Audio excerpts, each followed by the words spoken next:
오늘 시간에는 내가 진정 부활신앙을 가지고 있다는 것은 무엇을 의미하는가 라는 제목으로 함께 말씀의 은혜를 나누기를 원합니다. 오늘도 거룩하고 복된 주의 날에 특별히 부활의 아침에 주님을 예배하고 또 찬양하는 여러분들을 사랑하고 축복합니다. 또 온라인으로 함께 예배드리는 모든 성도들까지 부활의 놀라운 축복이 있어서 육신의 강건함과 삶의 주님이 채워주시는 그 놀라운 은혜가 함께하게 되기를 간절히 바랍니다. 부활절은 항상 우리에게 기쁨이 됩니다. 그 어떤 것보다도 모든 죽어버린 것은 소망이 끝났다는 건데 다시 살아났다는 것은 다시 시작됐다는 거거든요. 그래서 우리가 이 땅에 살지만 다시 생명이 다시 시작되는 날이 있다는 것을 분명히 가르쳐주는 이 부활절입니다. 이 부활절에 정말 하나님의 놀라운 축복이 여러분의 가정과 삶에 임하게 되기를 간절히 바랍니다. 예수 그리스도께서 이 땅에 육신을 입고 오셨습니다. 사람이 되신 것이죠. 근데 그분은 결국에 죽기 위해서 오신 거예요. 왜냐하면 죽지 않으려면 사람 되실 필요가 없었으니까. 그래서 예수님은 죽게 오셨는데 죽음은 왜 그냐? 죽음은 죄의 싹을 지불하기 위한 거였죠. 그래서 모든 인류의 죄의 값을 지불하기 위해서 예수님께서 사람이 되셨는데, 예수 그리스도의 부활은 무엇을 말하냐면 그분이 만약에 공생애를 사시다가 죄를 하나라도 지었다고 한다면 부활 못해요. 그러니까 예수 그리스도의 부활은 그분이 이 땅에 살면서 죄를 짓지 않았다. 왜냐하면 예수님 자신을 위한 예수님은 없을 거 아니에요. 예수님 자신을 위해서 돌아가셔서 메시아는 없을 거 아니에요. 그러니까 예수 그리스도께서 죄를 지어버리면 소망이 없는 거죠. 근데 예수님이 부활하셨다는 사실 자체는 그분이 죄를 짓지 않았다는 거죠. 그러면 왜 죽었냐? 그것은 대신하여 죽은 거죠. 우리 죄값을 대신하여. 그것이 바로 구약의 속죄 제사라는 것에 나와 있죠. 모든 인류의 죄를 이렇게 이스라엘 백성의 죄를 넘겨서 속죄 제사 때 그 속죄양을 잡아서 죄 용서를 받듯이 요한복음 1장 29절 세상 죄를 지고 가는 하나님의 어린 양이 되셔가지고 우리의 죄값을 대신해 죽었고 죄값을 치는 거죠. 죄의 삭은 사망이니까. 그렇기 때문에 이 부활이라는 것은 그분에게는 죄가 없다는 표시고, 그러면 왜 죽었냐? 우리의 죄를 대신하여 죽었다는 것이기 때문에 우리의 죄는 용서가 되며 예수 그리스도께서 죄 없음을 만천하에 선포하는 것이니 이것처럼 기쁜 일이 어디 있어요? 할렐루야. 그래서 우리의 죄가 예수 그리스도로 말미암아서 속죄됨을 믿으시기를 바랍니다. 자, 그러면 우리가 죽었다가 다시 살아나는 것은 두 종류가 있어요. 하나는 소생의 기적이 있고 또 하나는 부활의 기적이 있습니다. 소생의 기적은 뭐냐? 죽었다가 살아난 것은 마찬가지인데 소생의 기적은 다시 죽을 몸으로 살아난 것은 소생이라고 합니다. 나사로가 죽었다가 4일 만에 다시 살아났습니다. 부활의 기적입니까? 소생의 기적입니까? 소생 기적이죠. 죽을 몸으로 다시 사는 거죠. 다시 죽는 거죠. 이것은 뭐요? 소생의 기적이다. 그렇게 말할 수가 있는 것입니다. 살아나기 위해서도 다시 죽을 사람으로 살아나는 것이고, 썩을 육체를 가지고 다시 살아날 때는 소생의 기적이라고 하고, 죽을 몸이 아니라 죽을 사람이 아니라 영원히 살 사람으로 썩을 육체가 아닌 썩지 아니할 육체를 가지고 살아나게 된다면 그것은 부활이라고 얘기를 하는 거죠. 그래서 우리 주님께서는 다시 죽지 아니할 부활의 몸으로, 그 다시 죽지 아니할 썩지 아니할 몸으로 살아나셨으니 이 부활의 첫 열매가 되신 줄로 믿습니다. 그래서 이 구약의 성도도 이 엘리사 시대 때 죽었다가 살아난 것이 있고 엘리야 때도 죽었다가 살아난 사람이 있긴 있거든요. 구약 시대 있긴 있었어요. 그러나 그것을 부활했다 얘기하지 않고, 예수님 전에도 죽었다가 살아난 사람이 3사람 이상 있는데 그 사람도 부활이라 얘기하지 않아요. 고린도서 15장 20절 보면 사도 바울은 말합니다. 이제 그리스도께서 죽은 자들 가운데서 다시 살아나사 이미 일으키심을 받은 채 있어 잠을 자채 있는 모든 자들의 첫 열매가 되셨다. 이것은 부활의 첫 열매다. 할렐루야. 예수님은 소생의 첫 열매가 아니라 부활의 첫 열매다라고 이렇게 정의할 수가 있게 되는 것이죠. 그러면 예수님의 부활과 앞으로 우리 성도들이 얻게 될 부활은 또 어떤 공통점이 있고 어떤 차이점이 있을까요? 공통점은 예수님도 죽었다가 살아난 것이고요, 우리들도 죽었다가 다시 살아날 거예요. 똑같아요. 그것도. 네? 산채에 있다가 올라갈 확률은 거의 없어요. 있긴 있습니다. 있긴 있어요.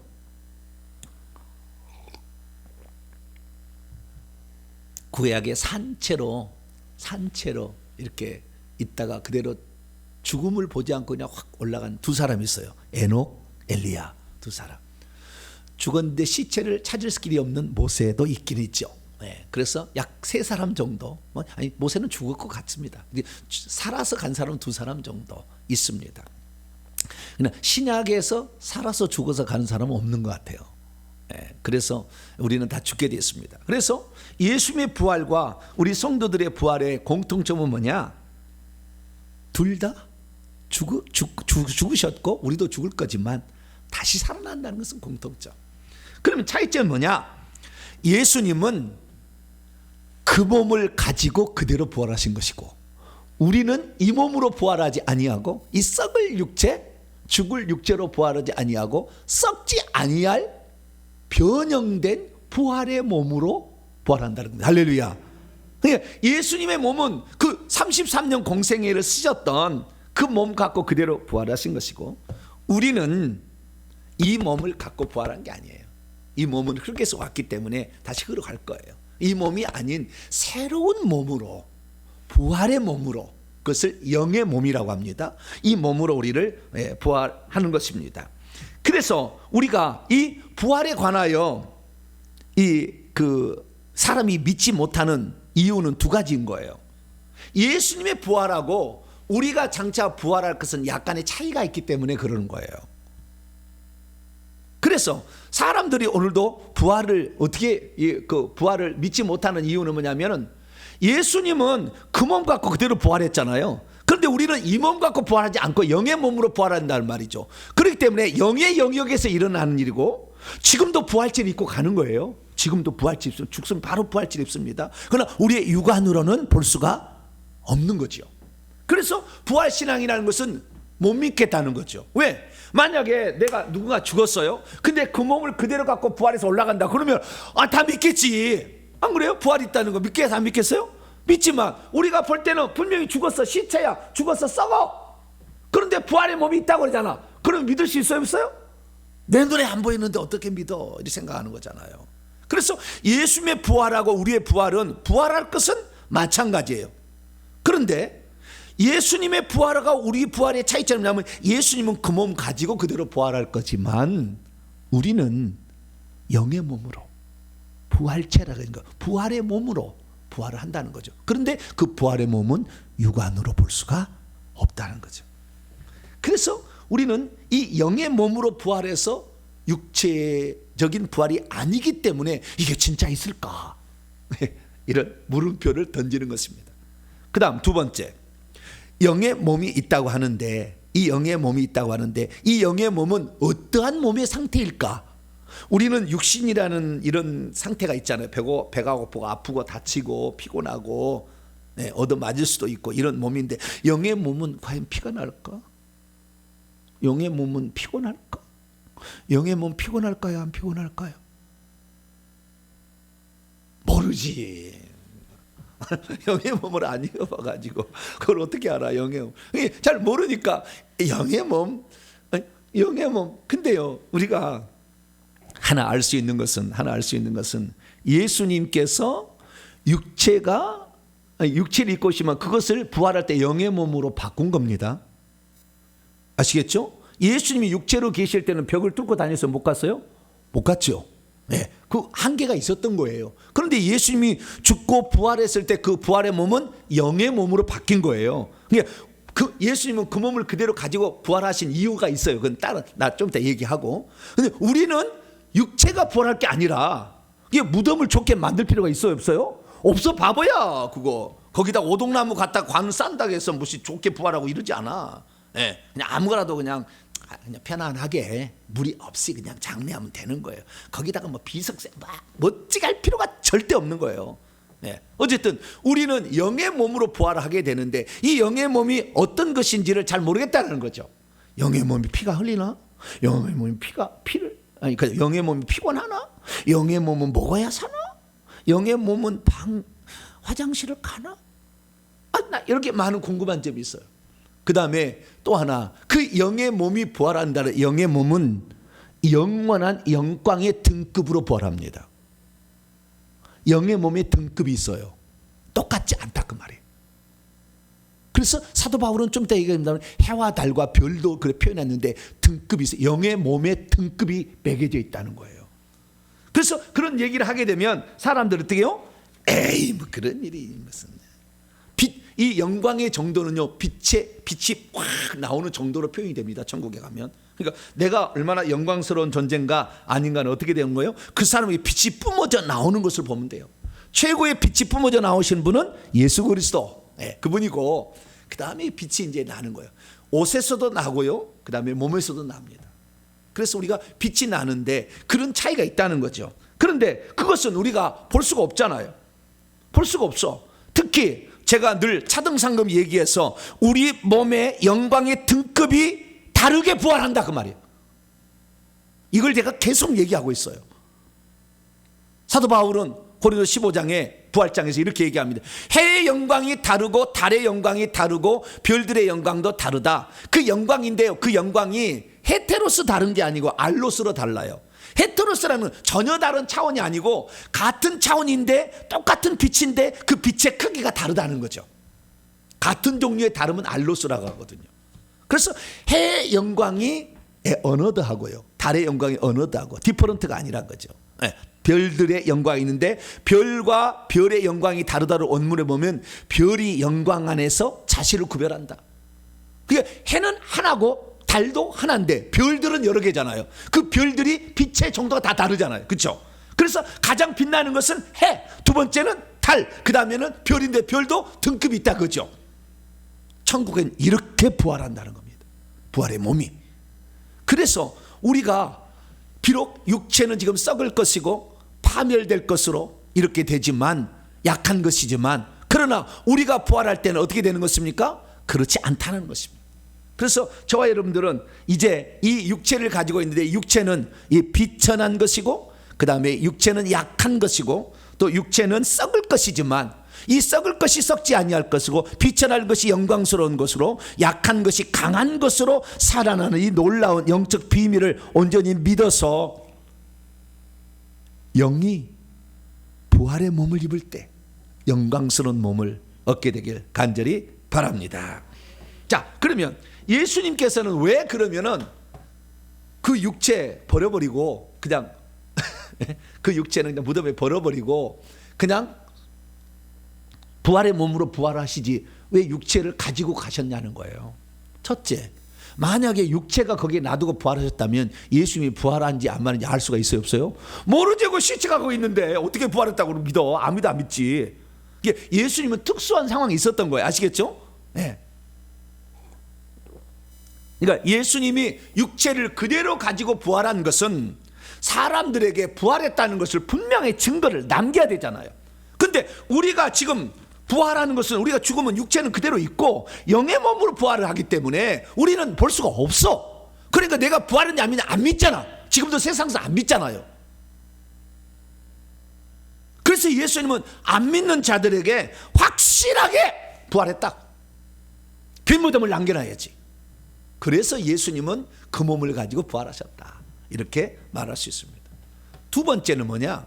예수님께서 그 몸을 가지고 그대로 부활한 것은 예수님의 그 몸은 상처가 있는 몸이에요. 머리에 가시 면류관 박힌 자국, 손에 창이 찔린, 아니 못이 박힌, 옆구리 창이 찔린 거, 발에 못이 박힌 거, 그 몸 그대로 가지고 있어요. 그래서요, 나중에요, 예수님 만나면은요, 손에다가 구멍에다가 손가락을 넣어보세요. 이렇게 한다고 하는데 구멍이 뚫렸거든요. 보여요. 구멍이 뚫려가지고 이렇게 보이니까 손가락을 딱 넣어봐요. 누구처럼?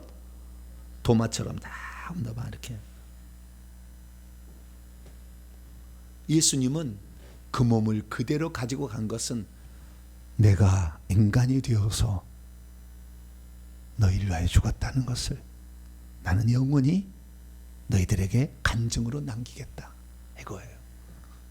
그러니까 우리가 천국에 가서 예수를 만날 때 숙연할 수밖에 없는 것은 하나님이 저러한 처참한 꼴을 당하셨구나, 나를 위하여, 나를 위하여, 나를 위하여 주님이 저렇게 고통을 당하셨구나, 이것을 영원히 남기기 때문에 그분 앞에 서면은 모든 사람이 엎드릴 수밖에 없고 자기의 면류관도 벗어서 엎드리는 거예요. 그리고 그분이 그 육체를 가지고 그대로 부활할 수밖에 없었던 것은 그분은 말씀이 육신이 되셨기 때문에, 우리는 흙이 육신이 됐기 때문에. 말씀은 하나님으로부터 온 거잖아요. 말씀은 곧 하나님이라. 태초에 말씀이 계시나 이 말씀이 곧 하나님이시니라. 할렐루야. 하나님부터 왔기 때문에 다시 하나님께로 가는 거예요. 그러나 육신은 이 땅에서부터 왔기 때문에 이 땅에 남겨두고 가는 거죠. 영혼은 하늘에서 왔어요. 영혼은 하늘에서 왔고 육체는 이 땅에서 왔어요. 두 가지가 합쳤다가 죽을 때 다시 분리되어서 영이 몸을 입고, 영의 몸을 입고, 이걸 부활체라고 합니다. 이거 입고 다시 천국에 가서 영원히 산다는 겁니다. 오늘 본문에 그래서 말씀을 잘 보게 되면 왜 우리가 부활체를 입어야 되는 건지에 관하여 우리가 부활체를 입어야 될 이유를 얘기 하나가 있고, 그 다음에 이 부활이라는 것은 생명이 사망을 이길 수 있다는 법칙을 설명해 주고 있는 것이고, 뿐만 아니라 부활 신앙을 가지고 있는 자는 어떻게 살고 있는지를 알려주는 표적이 하나 있어요. 그러니까 내가 진짜 부활을 믿고 있냐 안 믿고 있냐, 그것을 알 수 있는 그 시험대가 있다는 거예요. 근데 그것을 오늘 본문에 사도 바울이 얘기를 해주고 있습니다. 그래서 우리는 그러니까 육의 몸이 있다면 영의 몸이 있다는 것을 믿게 되기를 축원합니다. 육체의 몸이 있듯이 영에도 몸이 있다라는 것을 말해주고 있는 것입니다. 그러면 이 예수 그리스도께서 이렇게 부활의 첫 열매가 되셔가지고 이 부활이 있다고 하지만, 그러나 사람들은 영의 눈이 아닌 육체의 눈만을 가지고 있기 때문에 이걸 못 보잖아요. 못 보잖아요. 그래서 육의 눈으로 분명히 보도록 예수님은 죽고 나셔서 40일 동안 계속 나타났다 사라졌다 이렇게 하셨어요. 그래서 내가 부활했다, 그 몸 갖고 나 부활했다, 이렇게 보여준 겁니다. 그래서 고린도전서 15장 1절에서 11절까지 말씀을 보면 예수님의 부활을 본 역사적 증인들의 6종류의 사람을 말해주고 있어요. 첫째는요, 베드로가 봤대. 게바가 봤대. 게바가. 두 번째는요, 12제자들이 봤대요. 세 번째는 승천할 때 500의 형제가 봤다 얘기하고 있고요. 그리고 그 다음에 주의 동성 야고보도 보고 모든 사도를 보고 만삭되지 못하여 난 팔싹둥이 같은 조산하였던 자기 바울도 자기를 부활하신 예수님을 봤다라고 얘기해주고 있는 것입니다. 그렇습니다. 이 예수님의 부활은 꾸며낸 이야기가 아니라 역사적 사실로 지금까지 존재하고 있는 것이죠.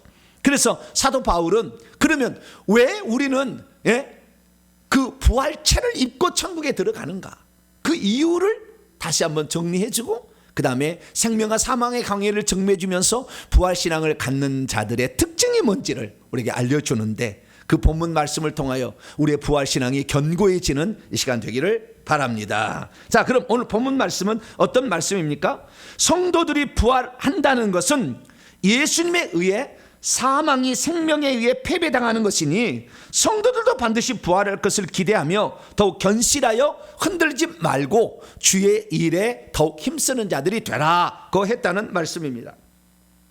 부활신앙을 가지고 있는 자들의 특징은 무엇일까요?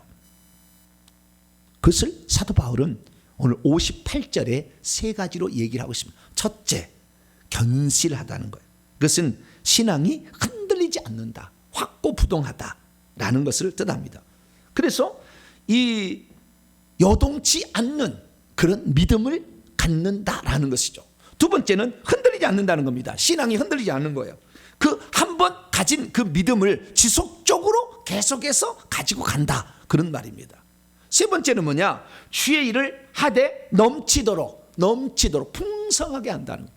주의 일 할 때 적당히 하는 것도 아니고 적게 하는 것도 아니고 넘치도록 초과해서 일을 한다. 이렇게 세 가지를 말씀하고 있습니다. 그렇습니다. 우리 성도들 부활 신앙을 가진다는 바로 이러한 자인 줄 믿으시기 바랍니다. 사도 바울은 그래서 부활을 의심하고 있는 자들에게 AD 55년에 제3차 전도 여행 중 에베소에서 고린도 교회 성도들을 향하여 편지를 써보냈어요. 부활 신앙이 흔들리고 있으니까. 그래서 그 부활에 관하여 얘기를 해주고 있는데 그때 부활에 관하여 얘기를 해줄 때 그 부활의 신앙은 이런 것이다 라는 것을 세 가지로 얘기를 해줬다는 것입니다. 믿음이 있어도 부활 신앙이 견고하지 않으면 신앙이 견고하지 못하고 믿음을 굳게 지속하지 못합니다. 믿음이 있어도 부활 신앙이 견고하지 않으면 환경의 변화에 따라서 믿음이 이리저리 흔들리게 됩니다. 믿음이 있어도 부활 신앙이 견고하지 않으면 죽은 다음에 몸의 부활이 있을 것이라는 사실을 잘 믿어야 하지 않습니다. 믿음이 있어도 부활 신앙이 견고하지 않으면 육체에는 몸이 있지만 영에도 몸이 있다는 말을 고지 들으려 하지 않을 것입니다. 믿음이 있어도 부활 신앙이 견고하지 않으면 주의 일을 맡겨줘도 제대로 일하지 않을 뿐더러 초과해서 일한다는 것은 있을 수가 없다는 것입니다. 믿음이 있어도 부활 신앙이 견고하지 않으면 주의 일에 자신의 시간과 물질과 달란트를 드리기에 인색하다는 것입니다. 믿음이 있어도 부활 신앙이 견고하지 않으면 자신의 모든 관심은 이 땅의 것에만 있지 변치 않는 하늘에 상속받을 하나님의 나라에는 도무지 관심을 기울이지 않는다는 것입니다. 믿음이 있어도 부활 신앙이 견고하지 않으면 결국에 주의 일에 열심하지 않는 것입니다.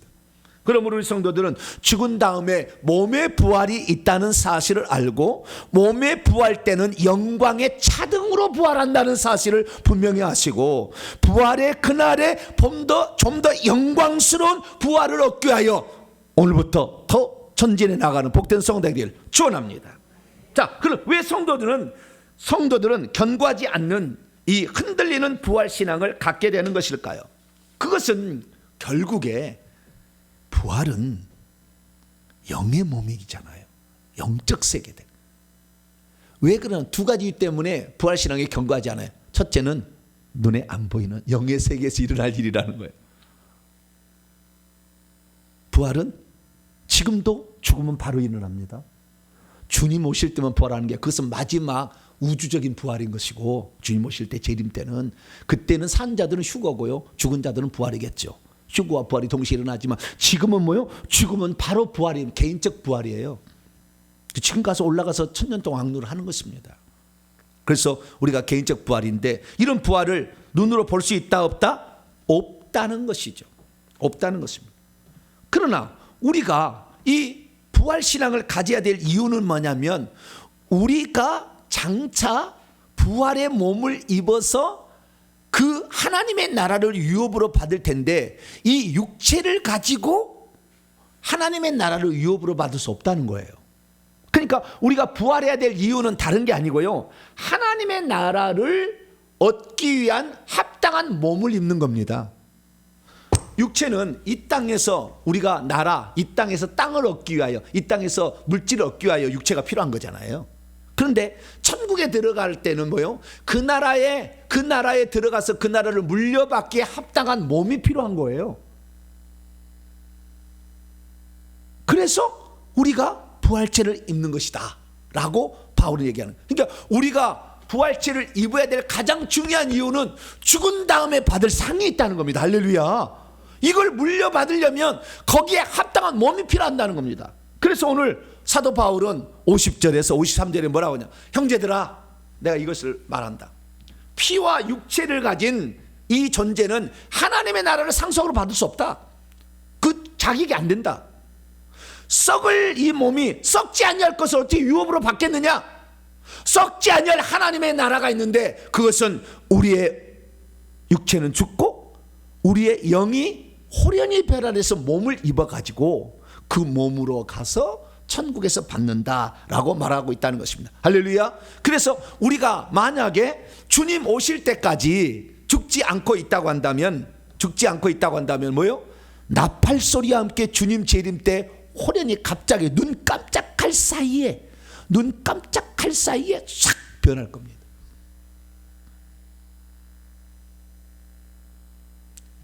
그러나 지금 우리가 살아있을 때는 눈 깜짝할 사이에 변화되는 것을 볼 수가 없지요. 그러나 주님 오실 때는 다 영안이 열려버려요. 그래서 다 이렇게 보는 겁니다. 지금은 그렇지 않죠. 그래서 그걸 볼 수 없기 때문에 이 부활신앙을 갖기가 어렵다라는 것을 말해주고 있는 것이죠. 그 다음에 왜 흔들리지 않는 부활신앙을 갖지 못하게 되는 것일까요? 그것은 사망이 생명을 이길 수가 없다라는, 거꾸로 생명이 사망을 이긴다라는 이런 새로운 진리를 받아들이기에 우리가 익숙하지 않아서 그래요. 왜? 자기가 보니까 사람이 다 죽거든. 죽으면 다시는 안 오거든. 죽으면 끝나거든. 그러니까 죽으면 끝난다고 생각하지 죽음이 새로운 시작이라는 것을 인식할 수가 없잖아요. 그렇기 때문에 사람들이 죽어서 다시 살아난다고 해도 이 사실을 잘 믿잖아요. 왜? 죽으면 다 끝나는 건데 뭐 그걸 가지고 죽은 게 무슨 부활이 있고 뭐 그거 어떻게 죽으면 어떻게 알아? 그건 모르지. 이런 식으로 얘기를 하는 거죠. 그래서 이 사망은 결코 생명을 이길 수가 없고 생명이 사망을 이긴다라는 역설적인 이 진리가 있는데 이 진리를 받아들이기가 쉽지 않기 때문에 부활신앙을 못 갖는 거예요.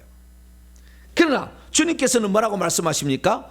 오늘 사도 바울을 통하여 54절 57절에 이 썩을 육체가 썩지 아니함을 입는 것이 부활이고 이 죽을 것이 죽지 아니함을 입는 것이 부활이다. 결국 이건 뭐냐? 사망을 삼키고 이기리라. 생명이 사망을 삼키고 이기라고 한 말씀이 이루어지는 거다. 그래서 사망아 너의 승리가 어디 있느냐? 사망아 내가 찌르는 것이 어디 있느냐? 사망이 찌르는 것은 죄이지만 죄 때문에 사람이 죽지만 이 죽음을 예수님께서 담당하셔서 우리에게 죽음을 이길 수 있는 승리를 주셨으니까 하나님께 감사하자. 할렐루야. 바울은 그렇게 얘기했다는 거죠. 그러니까 생명이 사망을 이기는 놀라운 진리가 죽은 다음에 펼쳐지게 되는 거예요. 할렐루야. 이것이 부활의 신비예요. 근데 이것이 눈으로 안 보이니까 그것을 믿지 못하는 것입니다. 여러분들은 눈에 안 보인다고 안 믿을 게 아니라 예수님의 부활의 역사적 사실을 통해서 우리도 부활할 것을 확실히 믿으시기를 바랍니다. 그리고 진짜 죽음은 그때 슬피 울며 이빨 가지 말고 야 우리 목사님 얘기한 거 천국에 가면 다 그래요. 나중에 가보세요. 우리 목사님 얘기가 다 맞네. 그대로네. 야 그대로. 제가 그 천국 전하라고 하나님 나를 선택한 거 아니에요. 근데 제가 적당히 하겠어요 말을. 들어보니까 와 진짜네. 목사님 말씀 그대로네. 그대로 제가 전하고 있어요. 그래서 그 죽은 다음에 이 영광스러운 부활이 있음을 기대하시고 그것을 위하여 오늘도 힘써 나가게 되길 축원합니다. 그러면 이 부활이라는 것이 결국에 인간의 눈으로 볼 때는 죽음 앞에 생명이 무력하다는 것이잖아요. 그걸 보는 거잖아요. 그래서 우리 주님께서 부활을 보여준 것은 아니야. 죽은 다음에도 죽음을 생명이 이길 수 있는 건 이거야 라고 보여준 것이 부활입니다. 예수님의 부활. 그래서 생명이 사망을 삼킨다 라는 것을 정확하게 보여진 첫 번째 예표가 누구다? 예수 그리스도다 라는 것입니다. 그래서 우리는 죽었다가 다시 살게 될 텐데 죽은 자의 부활은 뭡니까? 썩을 것이지만 썩지 아니할 불멸의 것으로 부활하는 것이고요. 비천한 것이지만 영광스러운 빛으로 부활하는 것이고요. 약한 것이 우리 육체는 약하잖아요. 피곤하고 지치고 먹어야 되고 막 하지만 그러나 강한 것으로 우리가 부활하게 되는 것이죠. 그러면 부활은 대체 어떻게 이루어지는 것일까요? 대체 생명이 사망을 이기는 부활은 어떻게 사람에게 일어나는 것일까요? 이거 알 수 있는 방법은 간단한 거예요. 사람이 다시 부활하려면 사망이 나를 주관하지 못하게 하면 돼요. 뭐라고요? 사망이 나를 주관하지 못하게. 예수님이 부활할 수 있었던 것은 사망이 그를 더 이상 가둬둘 수가 없었어요. 잡아둘 수가 없었습니다. 우리도 마찬가지로 우리의 영의 몸을 만약에 사망이 가둬둔다고 한다면 이 부활의 몸이 안 되는 거죠. 지옥에 가는 거예요. 영광스러운 그 부활을, 우리가 능력의 부활을, 썩지 아니하는 그 놀라운 부활을 우리는 경험할 수 없어요. 그래서 우리가 정말 이 부활의 가장 큰 핵심이 뭐냐면 죄와 부활은 상극이다. 죄를 지으면 부활할 수 없다. 그 다음에 죄는 부활을 막는다 라는 사실을 알 수 있게 되는 것이죠. 그래서 예수님이 부활할 수 있었던 이유는 뭐냐? 그분에게 죄가 없었기 때문에 부활했다라는 것입니다. 이거 오늘날 우리가요, 죽지 않으려면 어떻게 해요? 죄를 우리 몸에서 뽑아내면 됩니다. 그러면 사망이 우리를 지배할 권리가 없어요. 그러면 사망이란 게 대체 뭐냐? 사망이 우리를 죽이잖아요. 그럼 사망은 추상명사입니까? 사망이 뭐냐 이거예요. 자, 사망에 우리가 알아야 되는데요. 이 사망의 실체를 제가 말씀드립니다. 첫째, 여기 보세요. 사도 바울 보세요. 사망아, 너의 승리가 어디 있느냐? 사망아, 내가 쏘는 것이 어디 있느냐? 바울이 사망한테 무슨 말을 하잖아요. 사망은 말귀를 알아듣는다, 못 알아듣는다? 알아듣는다 이거예요. 여기의 말은. 네? 사망아, 야, 너 사망. 네 이기면 어디 있어? 네가 어떻게 이길 수가 있어? 사망, 너 쏘는 것이 어디 있어? 라고 바울이 얘기하고 있다는 거예요. 만약에 사망이 추상명사면 바울이 그 얘기를 했겠어요, 안 했겠어요? 설명을 했겠지. 말을 하지 않겠지. 야, 호명을 하지 않겠지. 사망, 너 말이야. 이렇게 얘기하지 않겠지, 그죠? 그러니까 말귀를 알아듣는다는 거 아니에요. 이 사망이, 이 첫 번째 특징이에요. 사망이 뭔가, 사망의 실체를 내가 알려드릴게요. 두 번째, 요한계시록에 보게 되면은 사망의 실체를 얘기를 해놨어요. 요한계시록 6장 7절 말씀 보니까 이 첫째, 둘째, 셋째, 넷째 인을 착착 떼는데요. 흰말, 붉은 말, 검은 말, 그 다음에 네 번째 청황색 말이 나와요. 청황색 말이 나오는데 푸르스름한 그런 말이 나왔어요. 기근으로 사람이 죽은 그런 모습인데 청황색 말이 나왔는데요. 그에 탄 자가 있었는데 그의 이름이 뭐라? 사망이라. 근데 음부가 뒤에 왔어요. 따라가서 사망에 사로잡힌 자를 끌고 가더라는 거예요. 그래서 사망과 음부가 그들이 사람을 죽인다라는 거예요. 그러니까 죽이는 권세가 있는 존재가 뭐다? 사망이다 라는 겁니다. 그런데 아까 뭐요? 그 사망의 권능은, 그 죄의 권능은 율법에 있다고 했잖아요. 율법에 비춰서 죄를 짓게 되면 사망이 찾아오는 거죠. 그래서 이 사망은 죽이는 어떤 존재인데 뭘 타고 왔습니까? 청황색 말을 타고 왔어요. 여러분, 천국에 이제 가심을 알게 되지만, 천국에서 하나님의 종으로 지음받은 천사들이 있는데 이 천사들 중에서 계급이 높은 천사는 말을 타고 다녀요. 흰 말을 타고 다녀요. 흰 말. 날개가 있어. 날개가. 이 말이. 그래서 우리한테 이제 올 때도요, 말 타고 오는 천사가 있고 그냥 오는 천사가 있거든요. 우리를 돕을 때. 그래서 이 영적 계급이 높게 되면은요, 말 탄 천사가 와.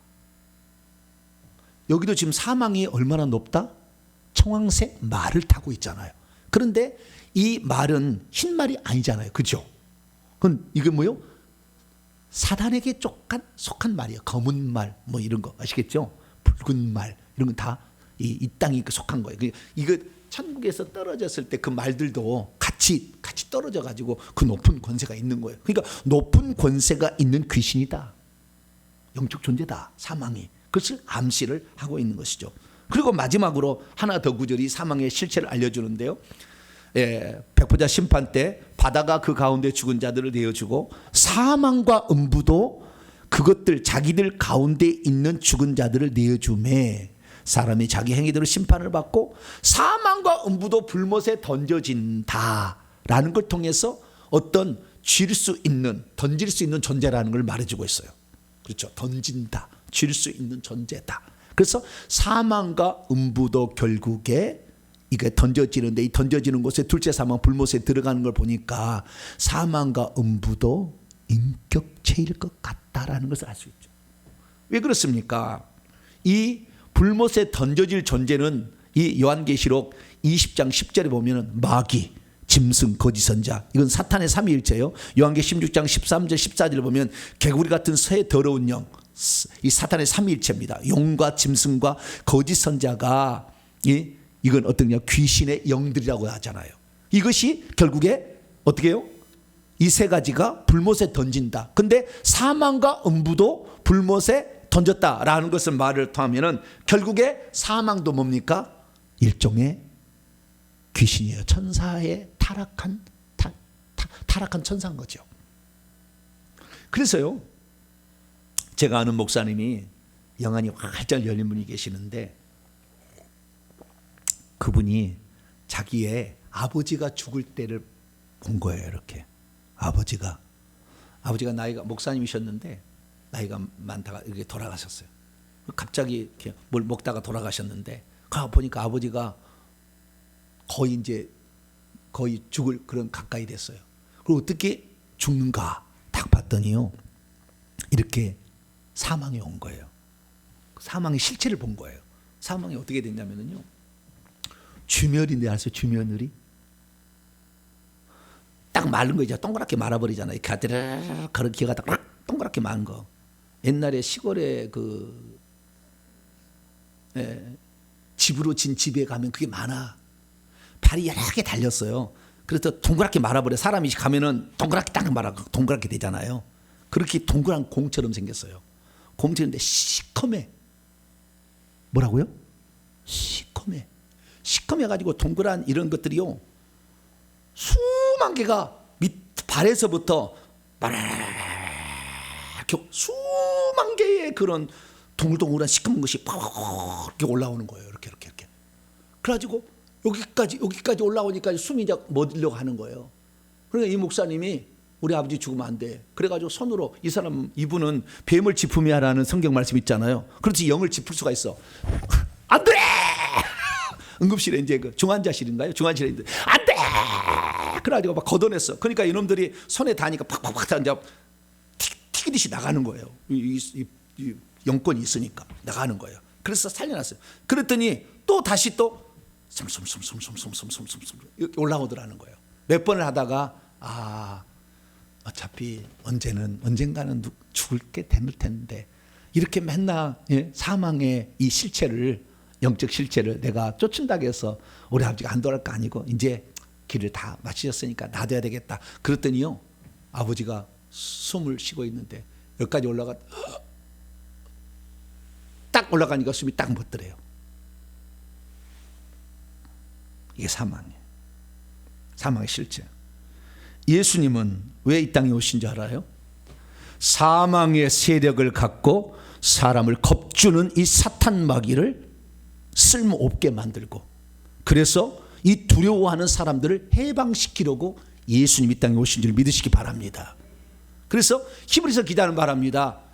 우리가 혈과 피를 가진 사람이지만 예수님도 우리와 똑같은 방식으로 혈과 육을 함께 취하신 것은 죽음을 통하여, 이 사망을 통하여 사망의 세력을, 그 사망 세력이 있잖아요. 시커멓게 된 거. 그 세력을 잡은 자를 쓸모없게 하시고, 그리고 죽기를 무서워하여 한평생 매어 종노란 자들을 놓아주기 위하여 그렇게 한 것이다. 할렐루야. 그래서 예수님이 이 땅에 오셨으니까 우리가 예수님을 믿으면 사망이 우리를 지배할 수 있다 없다? 없다. 육체만 가져갈 뿐이야. 육체 가져갔으면 뭐해? 그거 없어지고 흙으로 나올 건데. 영의 몸을 못 가져가게 해야지. 할렐루야. 영의 몸은 예수 그리스도를 붙잡고 있으면, 생명이 있으면 생명이 사망을 이긴다라는 거죠. 그래서 우리는 예수님께서 이 땅에 왜 오셨느냐, 우리가 육체가 죽는 것은 이미 정해져 버린 것이고 영의 몸이 사망에 끌려가 가지고 사망의 세력에 가서 음부로 빠지지 않도록 하기 위해서 그 죄값을 대신 지불하기 위해서 오셨으니 예수님이 우리 대신 죽으신 것이고, 할렐루야, 우리 대신 음부에까지 가신 거예요. 그러나 음부가 죄 없는 예수님을 붙잡아 둘 수가 없었어. 그래서 사망에 들어갔던 음부에 들어갔던 예수님께서 뚜벅뚜벅 걸어 나온 사건이 부활이다. 할렐루야. 아무도 그를 붙잡을 수가 없어. 왜? 죄를 지었어야 되는 죄가 없잖아. 그래서 오늘날에 우리가 죽고 사는 문제는 이제는 예수님의 손아귀에 있습니다. 누가 있다고요? 예수님에게 있다 그 말이죠. 그래서 예수님께서 사도 요한에게 말하기를 두려워 말라. 나는 처음이야 마지막이야. 네가 구약의 처음 여호와고 나는 마지막 알파 오메가인 나 예수다. 나는 살아있는 자다. 내가 전에 죽었다. 그렇지만 이제부터 세세토록 살아있어서 사망과 음부의 열쇠는 이제 내가 갖고 있다. 할렐루야. 죽고 사는 것이 내게 결정돼 있으니 너는 절대 죽음 앞에서 두려워하지 마라. 할렐루야. 그렇게 얘기했다는 거예요. 육체만 죽는 것이지 영은 내가 딱 손아귀 지키고 있으니 절대 나는 빼앗기지 않을 것이다. 할렐루야.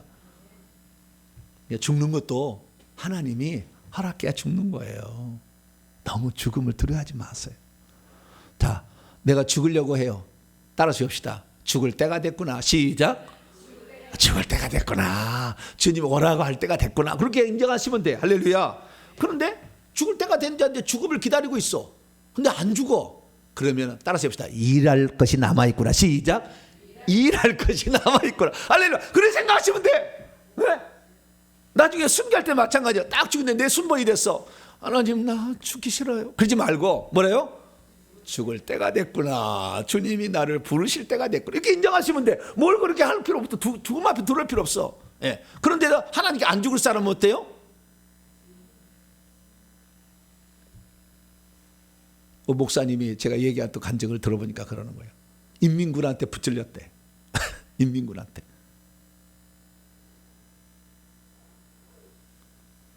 쫙 섰대. 그래서 총을 쏘면 뒤로 탁 넘어져 죽는 거예요.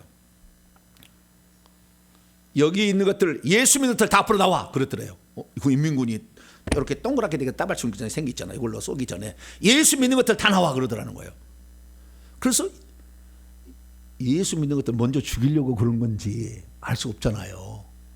그래서 어떻게 해요?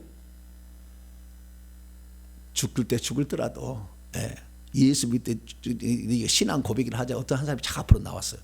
이놈의 새끼 너 예수 믿어? 예, 예수 믿습니다.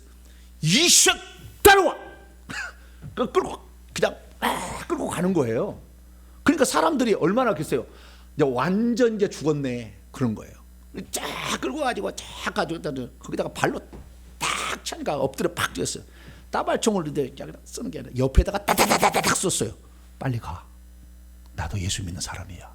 할렐루야. 그래서 살아났다는 거예요. 그 저쪽 사람들은 우와 예수 믿는다고 얘기했다가는 아예 그냥 시체가 거지 되게 너덜너덜 하겠구나. 예수 안 믿어.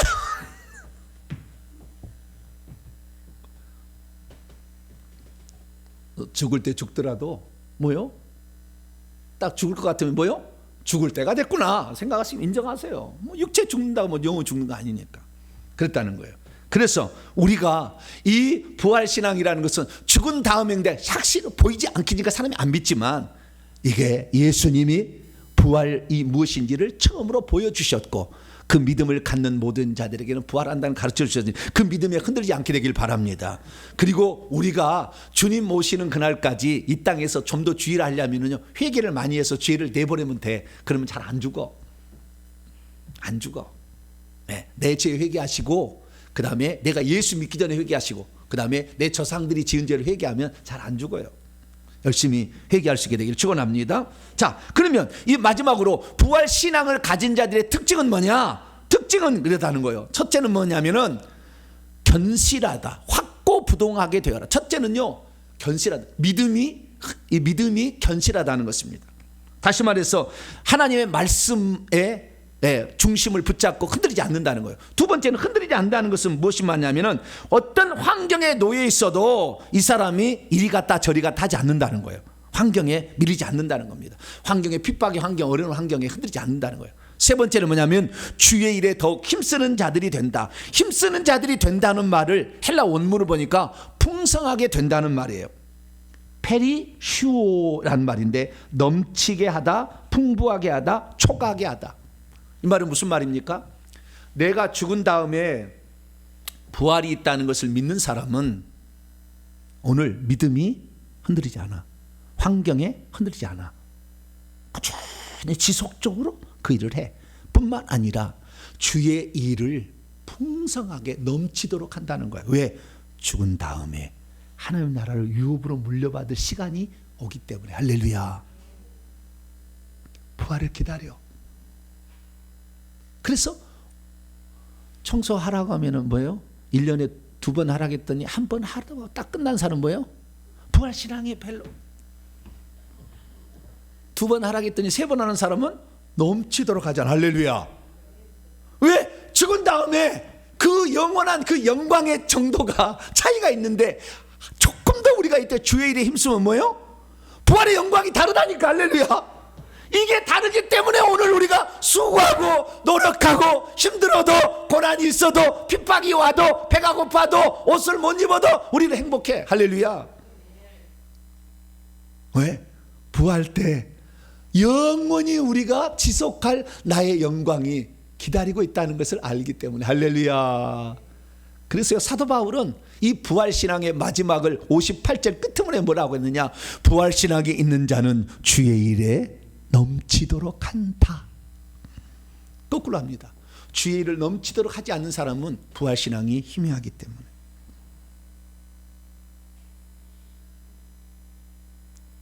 저 여러분, 이 부활을 믿게 되길 축원합니다. 역사적 사실입니다. 그리고 이것은 예수님이 이미 치러놨기 때문에 우리가 죽으면 바로 알 수 있는 거예요. 비록 우리가 죽어보지 않아도 우리가 하나님 말씀을 통하여 우리가 이 사실을 견고히 가짐으로 말미암아 이 부활의 아침에 우리가 죽을 때 영광스러움이 준비되어 있다는 것을 확실히 믿게 되길 축원합니다. 우리는 많은 사람들이 죽음이 사람을 이긴다라고 생각하는데 아니에요. 사망을 생명이 다시 이깁니다. 이것이 부활이라는 것입니다. 그래서 우리가 주님 앞에 헌신하고 노력하고 충성하는 모든 것이 헛되지 않는다는 것을 우리가 알기 때문에 오늘도 하나님께 충성하는 거죠. 사랑하는 성도 여러분, 하루라도 한 시간이라도 조금이라도 있으면 주 앞에 충성하길 바랍니다. 주의 일이라는 것은 복음 전파하는 거예요. 예수님처럼 가르치고 해당에서 가르치시고 천국 복음을 도시 마을에 전파하시고 병든과 약한 것을 귀신을 쫓아내고 고치시고 그래서 교회를 세우고 그 교회가 음부의 권세가 이기지 못하는 교회가 되게 하고 귀신을 쫓아내고 회개하는 사역을 더 많이 감당해서 많은 사람이 천국 들어가도록 인도해 주는 일, 우리는 이 일을 끝까지 감당함으로 죽은 날 그 영광의 정도가 해의 영광, 별의 영광, 달의 영광이 있는데 좀 더 높은 그 빛의 영광에 동참해서 이것은 세세무궁토록 우리에게 주어질 영원한 지위와 신분이니까 이 신분을 위해서 오늘도 충성하는 자연 되시기를 간절히 바랍니다. 거룩하신 하나님 감사합니다. 세세무궁토록 우리를 위하여 하나님이 준비한 그 영광의 나라를 위하여 우리가 아버지 오늘도 달려가길 원합니다. 하나님, 우리가 그 나라가 있다는 사실이 우리가 얼마나 큰 소망이요 힘이 됩니까? 오늘 부지런히 일하여서 주의 일 감당해서 해 영광에 차지하는 그 나라에 들어가는 복된 자 되게 주옵소서. 우리 주 예수 그리스도의 이름으로 기도하옵나이다. 아멘.